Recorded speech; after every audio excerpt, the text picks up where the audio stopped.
Hi mga moms! So for today's video, palilupit na natin yung mga gamit natin.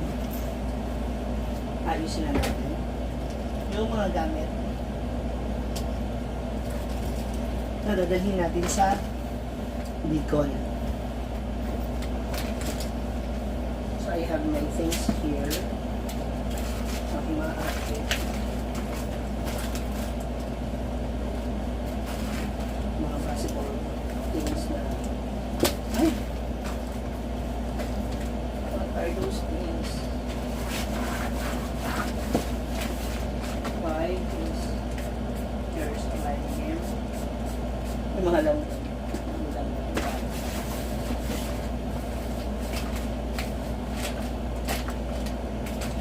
mga outfit natin, makeup, headband.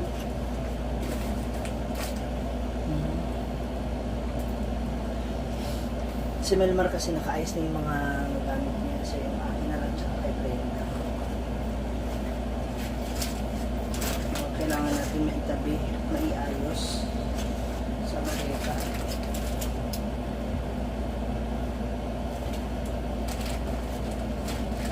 So after this, lipad na kasi kami ng Albay. So magkita tayo dyan sa Hobeliar, Albay. Dahil lang kami magsha-show.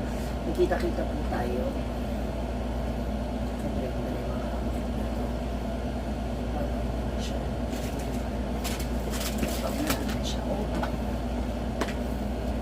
Lalabas ko yung wipes. Tapos gagamitin ko yun.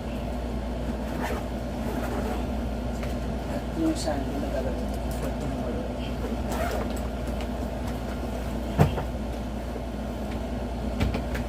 Ito naman yung kay Brenda.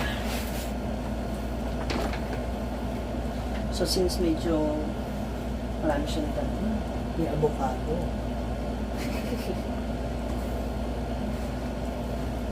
Yung dress niya. Hindi ko lang kaya susukin niya or ito. Depende sa kanya kung ano mapagtitignan niya.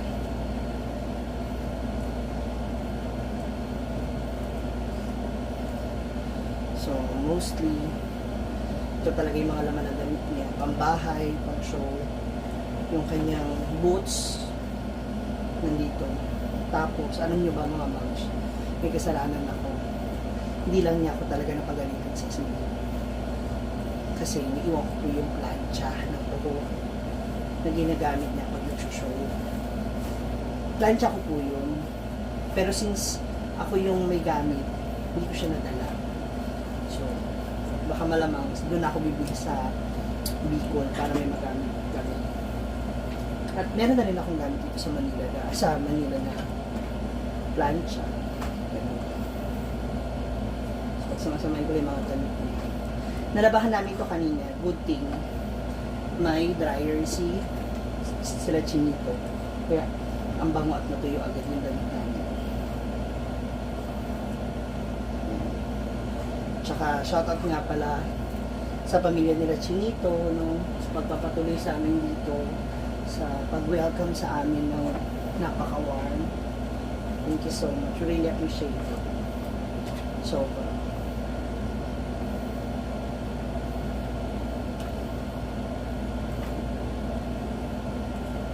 So yeah, mostly ito lang mga, so ito ilalabas ko to kasi, or parang kung mag-brief na siya, ito lang.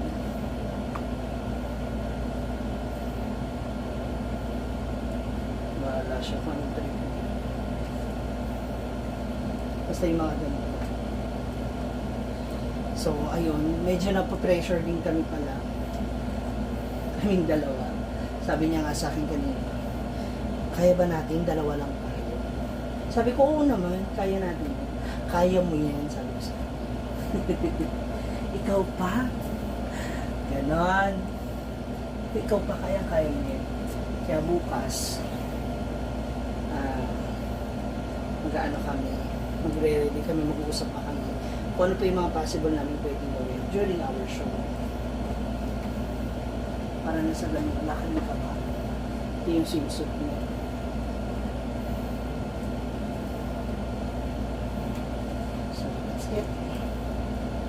This is kay Melmar na ibang. Nabawasan na yung bigat kasi gawa ng nailabas na yung mga pasalubong niya para kay Chino. So ngayon, ready na to. Kung may bibilihin man siya ulit, at least maluwag na yung maleta niya. Okay na siya. Yung sabon, yung wipes din ito sa bag ko, of course. Nilabasan ko na rin siya ng damit na susuot niya. Ito kay Melmar ito mapupunta kasi gawa ng nasa kanya yung mga yan. So that's all for now. Close na natin siya. Kaya sa mga taga-Hobeliar, sa Albay or sa Bicol, malapit man kayo dyan. Sana makita-kita tayo dyan sa Hobeliar para sa aming show. One night only show. Then, kasama namin si Vin Abrenica and some local artists ng Bicol. Then, after that, lipad kami ng 17, going to Manila. Para naman sa dalawang photoshoot ni Brenda, which is yung para sa Europe at saka yung para sa isang promotion ng, basta makikita niyo yun, isang promotion. Then lipad kami ng at 20 ng umaga, first flight in the morning going to Hasaan or sa CDO. Then kinabukasan punta naman namin ng Davao para kay Tino. So that's all. Ito na, ready na yung maleta ni Brenda. Kasi mamaya 5 or 6 a.m. alis na kami dito para maabutan namin yung 8 a.m. fast craft o yung mabilisang biyahe going to Albay. So, yan. Ito, natitira ng mga damit na to kay Melmar. Again, thank you so much to Chinito, sa family niya. Yan. Sana follow din natin siya. Yun ang pasasalamat namin sa pagpapatuloy sa amin dito, sa pag-entertain sa amin, sa pagpapasyal sa amin dito, sa nanay niya, sa mga kapatid niya, sa lipad niya, no? To everyone, to all the people of Masbate, maraming salamat po sa napakagandang experience na inyo pong ibinigay sa amin.